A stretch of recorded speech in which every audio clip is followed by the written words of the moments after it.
My name is Linda, and I'm a 55-year-old widow. I currently live in New York with my daughter. My daughter, a 25-year-old office worker, is quite beautiful, even from my perspective. That's why she often seems troubled by unwanted attention from creepy men and unpleasant experiences. Recently, she mentioned feeling uncomfortable due to an incident on the subway. Hearing only this, it might seem like she's only had hardships, but there have been good times too. She's been quite popular. Since middle school, boys have never left her alone.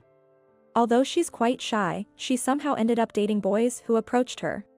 Being my only daughter, I was worried, but it seems she enjoyed her school days. However, after advancing to a women's college, she was mostly surrounded by girls. During her time at the women's college, she didn't interact much with boys and said she didn't need a boyfriend. I hope that one day she'll have a happy marriage. That's because my own marriage was short-lived. My husband, her father, passed away at a young age. He worked in sales and was always driving. I think salespeople who have to make rounds outside, whether under the scorching sun or in the snow, really have it tough. Back then, I was a full-time housewife taking care of our baby daughter. My husband usually came home just before the midnight.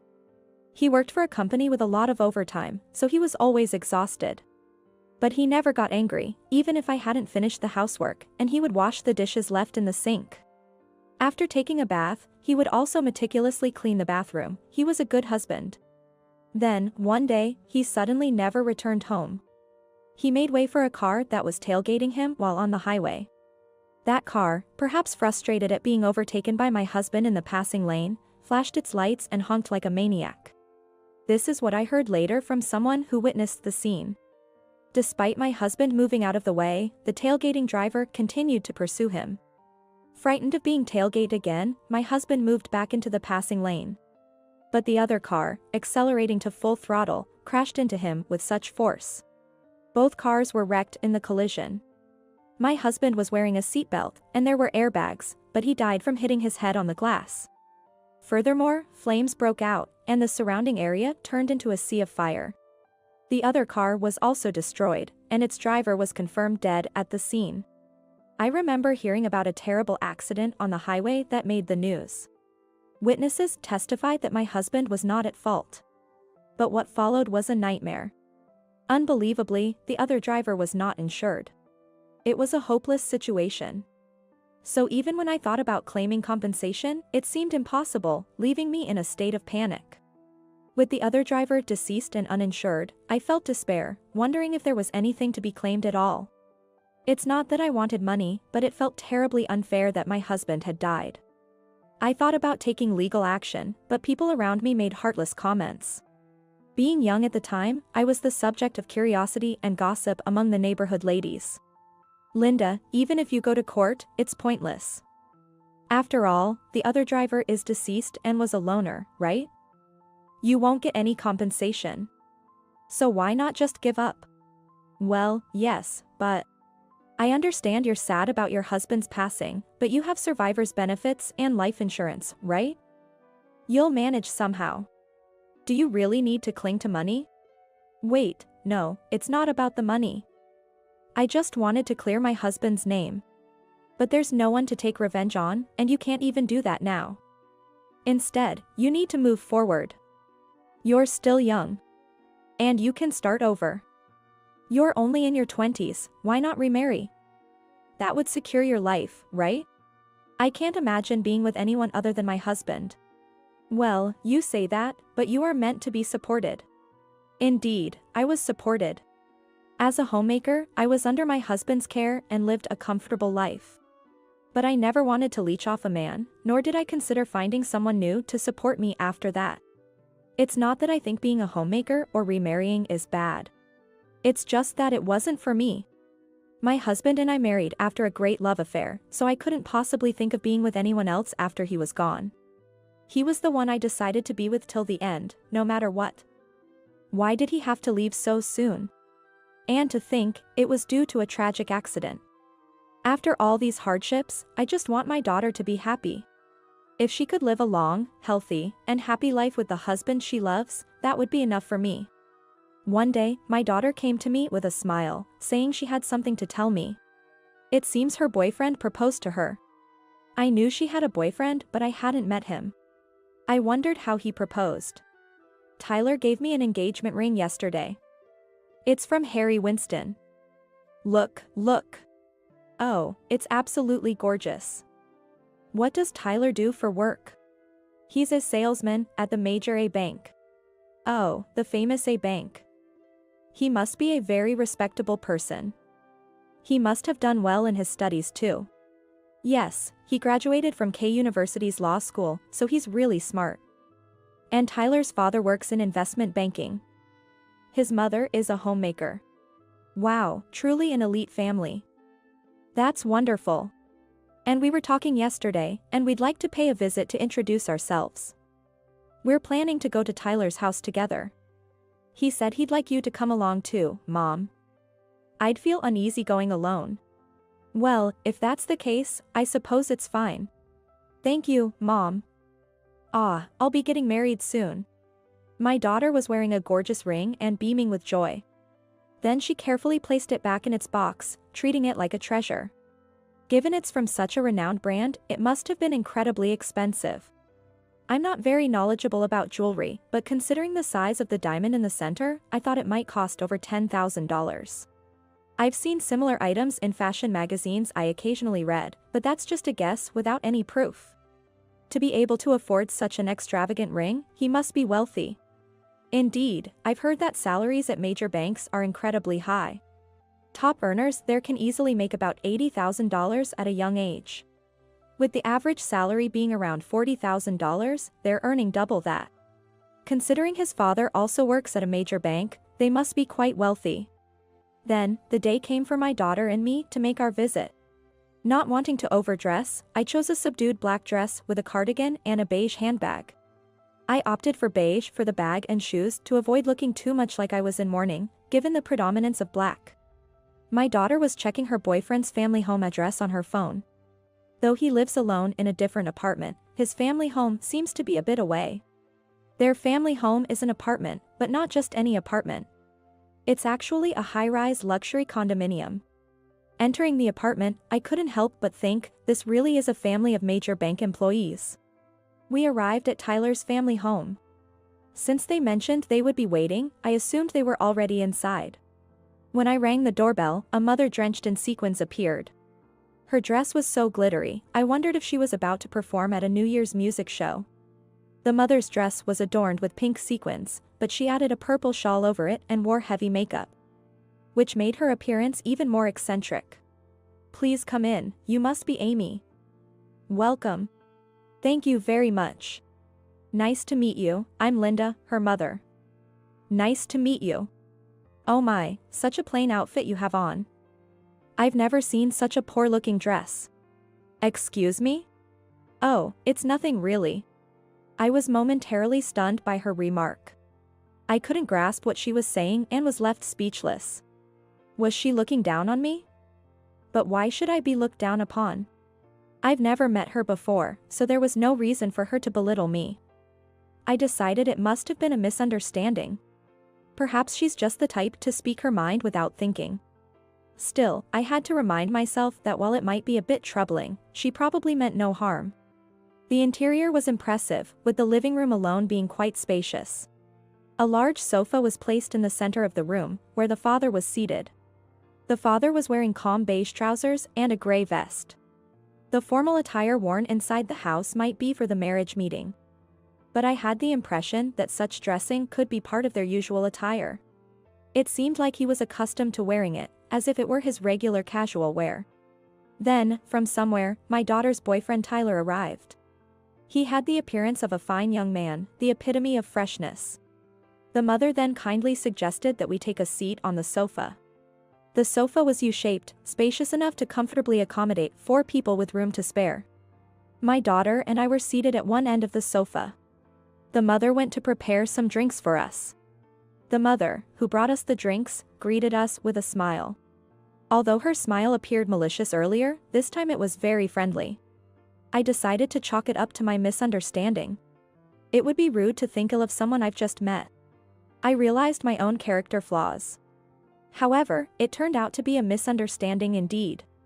Because as the marriage meeting commenced, my daughter and I were about to experience something incredibly unpleasant. Tyler, the boyfriend, sat between his parents, and the marriage meeting began.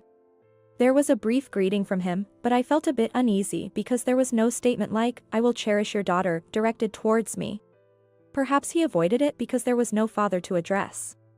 Indeed, since our family is without a husband, it's impossible to address my daughter's father, who was my husband. After all, he has already passed away. However, I thought it would be appropriate for him to at least assure me, the mother, that he would cherish and ensure the happiness of my daughter. Maybe he was just too nervous to remember his lines. Despite the grand ring he gave, I couldn't help but feel a bit disappointed. Then it was our turn to speak. First, my daughter introduced herself.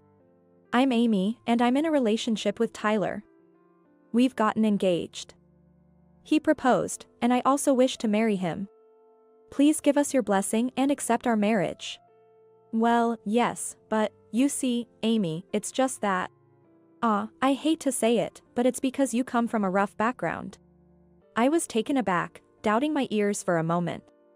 They suddenly started criticizing my daughter, saying she was poorly raised. I've always believed I raised her well, facing her directly no matter how busy I was. And she grew up straight and true, never going astray. Losing her father at a young age must have been tough on her. Yet, she never complained to me about such hardships. I wondered why they would make such remarks, and then the father made an even more unbelievable statement. "So, it seems you come from a single-parent family, but what does your mother do for work?" Is it what I think it is? Given it's a single-parent household, perhaps picking up trash? Well, janitorial work seems fitting for singles, doesn't it? Single mothers can only do so much, after all. Well, that's... Or maybe you're a factory worker. Doing monotonous tasks and wasting your days away, surely? Perhaps just assembling parts in a factory, right? That's so different from us. Tyler and I are elite bankers at a major bank. Indeed, dear. With both you and Tyler being bankers at a renowned bank. It just wouldn't do if the bride comes from a single-parent family and her mother is a trash collector. It wouldn't be a good match at all. Right, that's what I thought. You're stuck in a menial job, aren't you? Well, it can't be helped. People from single-parent families usually lack education and are, frankly, not very bright, so they end up in low-end jobs, don't they? Oh, how distressing. The only reason I'm able to be a stay-at-home spouse is because I attended a prestigious college. Worked in an administrative role at a bank, and then met my husband. I have nothing to complain about with my husband and son who are both outstanding. However, I'm troubled by the imbalance when the woman our son is marrying comes from a single-parent household, and her mother works in waste management. I feel it's an unfair stigma, and I worry it reflects on us. Oh, how dreadful. The mother pinched her nose, making a gesture as if to suggest that I smelled bad. I always maintain cleanliness and certainly do not have an odor. I was so frustrated when I heard that out of the blue, so I decided to talk back. Actually, I'm not a garbage collector. I'm a lawyer. What? Really? A lawyer, you say? Yes, a lawyer. I'm the managing partner at Sunflower General Law Office. That's the place with the advertisement, right? The Sunflower General Law firm that's expanded nationwide. Yes, it started as a small office, but as we attracted many talented lawyers, it grew to its current size. Thanks to that, I'm incredibly busy and the firm is very profitable. Would you like to know the annual revenue? Well, to make it simpler, I'll just tell you about my take-home pay. It's roughly $1 million. $1 million? What are you saying? But, you come from a single-parent family. And Tyler told me you were only a high school graduate. It's impossible for someone who hasn't been to university to become a lawyer. Please, don't lie. You really are lying, aren't you? Without studying in a law faculty, you wouldn't have the necessary legal knowledge, even for the old bar exam. You're trying to deceive us with such lies, but it's pointless. Are you targeting our wealth? Because we're wealthy. You must be trying to ingratiate yourself with us. Unfortunately, I have no interest in ingratiating myself. In fact, my family is wealthier. I didn't physically attend a university but did go through a distance learning program. After high school, I worked as an office worker at a general company, then met my husband and left my job when we got married. However, after my husband passed away, I was determined to become a lawyer. So I studied at a distance learning university while raising my daughter and passed the bar exam on my first attempt. So, you're really saying you're the managing partner of Sunflower General Law Firm?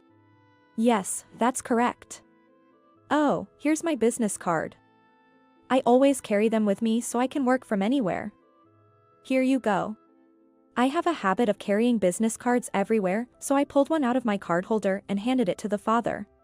Upon seeing the business card with my photo, it seemed he finally understood that I was indeed the head of a law firm. Since I don't appear in the TV advertisement, he seemed skeptical at first. But as it became clear that I am genuinely a lawyer, he seemed to become frightened.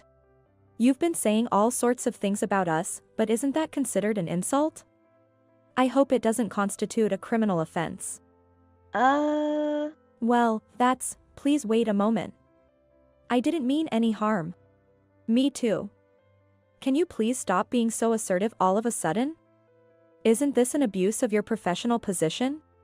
I'm not abusing my position as a lawyer. I'm upset as an individual who has been insulted. While I can tolerate it, I wouldn't want my daughter to marry into a family like yours, with people like you as in-laws. Tyler, you've been silent this whole time. What do you think? Well.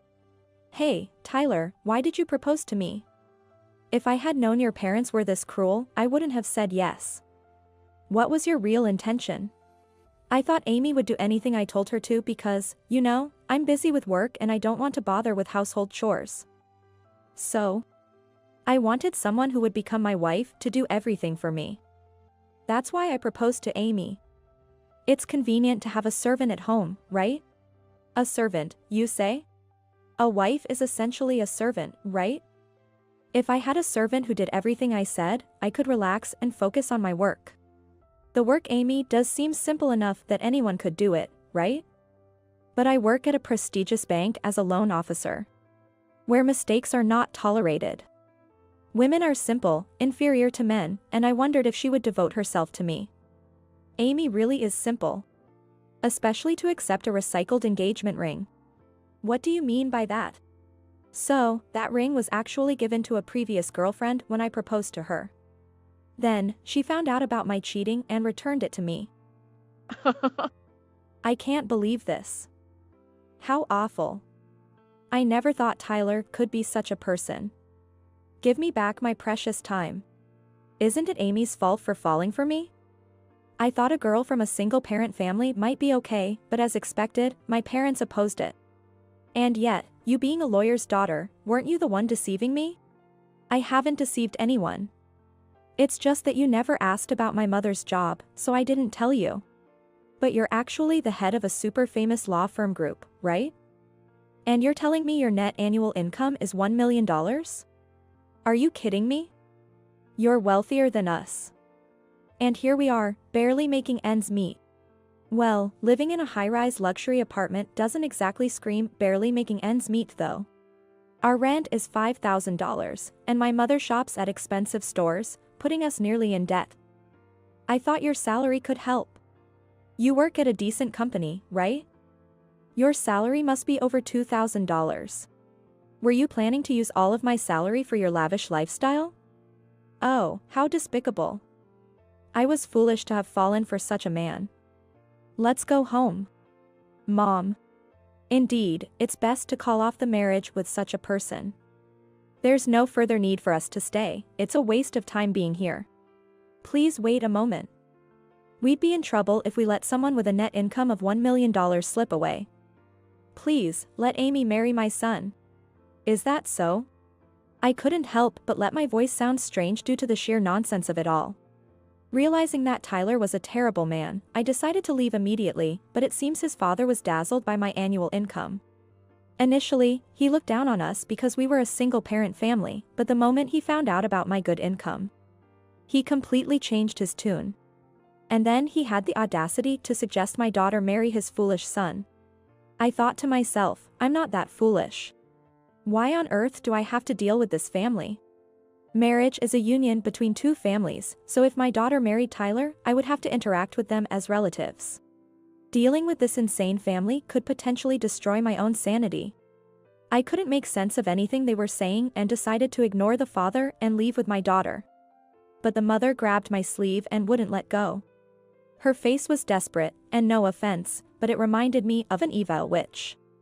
Chasing after me while huffing and puffing, and grabbing at my sleeve, she was far more terrifying than any horror movie I've seen. She must think of me as a walking bag of money, or an ATM. I won't let you leave.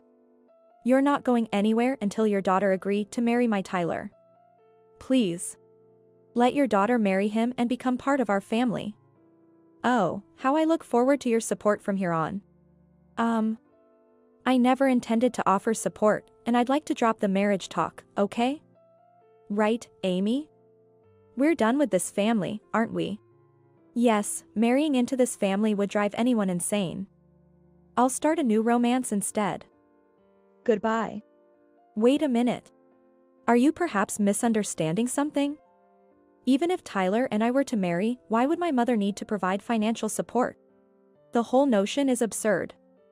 It's true that Tyler and your father work at a well-known bank. But isn't a rent of $5,000 excessively high and beyond your means? And you say you're struggling because you only shop at high-end supermarkets. But couldn't you save money by being more frugal? But I want to indulge. My family was wealthy, you know. Spending a lot of money is refreshing for me. Please, Amy. Go ahead with the marriage and give me a taste of the good life. No, please stop this. Amy, let's run. My daughter and I dashed away from the high-rise apartment. The screams we heard were terrifying. However, the police arrived shortly after, and when we sneakily checked, it seemed there was a fight among the three of them. The high-rise is well soundproofed, so making some noise shouldn't have been too bothersome.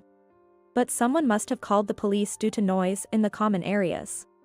Later, I found out that Tyler had angered his parents by calling us bottom dwellers of single-parent families. And they were upset with him for not finding out sooner that I was a lawyer's daughter.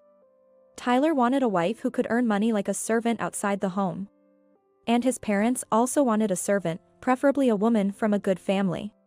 I thought it was all so trivial, but there was more. Incredibly, while causing a commotion in the room, something unimaginable emerged. It was a photo of the mother engaged in unsavory acts with a man unknown to me. It seems it was hidden but came out during the fuss. This led to an even bigger showdown, and Tyler's father demanded a divorce. It was almost amusing to see the couple who had insulted me facing divorce. And audaciously, Tyler's mother came to my office, hoping to gain an advantage somehow. But after hearing her out, it was clear she was at fault, so I couldn't represent her. After all, she had lied to the other man, claiming to be a widow for 10 years. Tyler's mother was a housewife without her own money. So, Tyler's father wanted to claim damages from the other man, but since the mother had deceived him, it was unlikely they could get any money. That's why I declined the case. Unfortunately, as a lawyer, I don't take on just any case. To avoid being accused of fee fraud or retainer fraud, I don't accept cases that I know from the start are likely to be lost. This approach is better for both the client and the lawyer. Personally, I don't favor lawyers who take on any case only to end up saying they couldn't secure any compensation. A confident lawyer only takes on cases they know they can win. It might seem cold to clients, but it's to ensure they don't lose their retainer fees. Then, Tyler, learning I was a lawyer, started stalking my daughter, wanting to reconcile. My daughter was so distressed that she filed suit and a restraining order was obtained. This should keep him from approaching my daughter.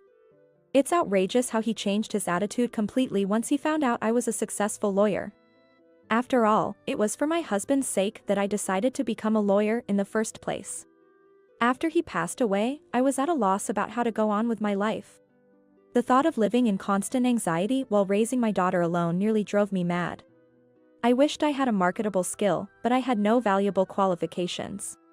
I had taken a bookkeeping course in high school, but I was working as an office worker, unable to utilize that qualification. It's hard to imagine now, but back then, many companies had female employees doing menial tasks like making tea and photocopying. I was initially assigned to the General Affairs Department instead of the Accounting Department where I wanted to be, due to a lack of vacancies. Day in, day out, making tea, I gained no real skills. Then, through a friend's introduction, I met my husband, and after dating, we got married. After becoming a housewife, I was dependent on my husband's income, and after our child was born. Child rearing was so demanding that I didn't even have the time to think about acquiring any qualifications. However, after my husband's death, I started questioning whether I should just carry on as before. Sure, there were survivor's benefits and life insurance. So, I could somehow manage to live. But the $100,000 from the life insurance would be spent quickly. Our home loan was covered by group credit life insurance, so I wouldn't have to pay the mortgage anymore. But that wasn't the point. I did some research and found a competent lawyer who informed me that it was possible to receive compensation even if the other driver had passed away and hadn't been insured voluntarily. After negotiations, I was able to receive compensation. At that time, I realized how powerful lawyers can be. As I said before, it wasn't about the money for me. I just couldn't bear the thought that my husband had died in such a terrible accident and we would receive nothing for it. I decided to become a lawyer myself and help others in the future. So, I began studying law. I enrolled in the law department of a correspondence university, balancing my studies with childcare. Honestly, it was manageable at first, but as the technical terms became more frequent, I struggled and had to constantly refer back to the initial summaries. The unique phrasing of statutes and case law was unfamiliar to me, so studying probably took twice as long as it would for the average person. But I couldn't let that defeat me if I wanted to become a lawyer, so I kept studying relentlessly. Somehow, I had to get through the bar exam to become a lawyer. Passing the bar exam felt like finally reaching the starting line. The bar exam was incredibly difficult. I solved many past questions and studied by sacrificing my sleep while my child was asleep. I probably studied 10 to 15 hours a day. So, I don't have any memories of taking my daughter, who was still a baby or toddler at the time, out anywhere. Looking back, I feel I was unfair to her. Thanks to my intense studying, I managed to pass the bar exam. After completing my legal training, I started working as a lawyer at a law firm. It was tough working every day while putting my daughter in daycare, but it was rewarding. Eventually, I decided to specialize and opened my own office. Based on my experience, I thought a law firm specializing in traffic accidents would be a good idea. With the increase in working women, various issues arose, so I also decided to offer consultations for women. Although social insurance labor consultants are knowledgeable about labor issues, lawyers come into play when it goes to court. One of my clients mentioned that within their organization, there was a noticeable disparity between men and women, with women being assigned only simpler tasks. It reminded me of my own experiences as a company employee. Years, even decades, have passed, and nothing has changed. I also received quite a few requests from men. The term toxic workplace has been around for a while now, but rather than decreasing, such workplaces seem to be on the rise. I've heard from men who feel like they're on the brink of a mental breakdown due to harsh working conditions. While reflecting on how everyone is striving hard to survive, I worked for my client. That's why my office specializes in traffic accidents and labor disputes. I'm also able to draw on my own experiences from my time as a company employee. More importantly, having lost my husband, I understand the feelings of families affected by traffic accidents and the complexity of the procedures involved, which has earned the trust of the victims I represent. Even as a single mother, I've made my own efforts. And I have indeed achieved results. Lately, the number of requests has increased, which I believe is a testament to the hard work of both myself and my staff. I'm committed to continuing to be a good lawyer for everyone.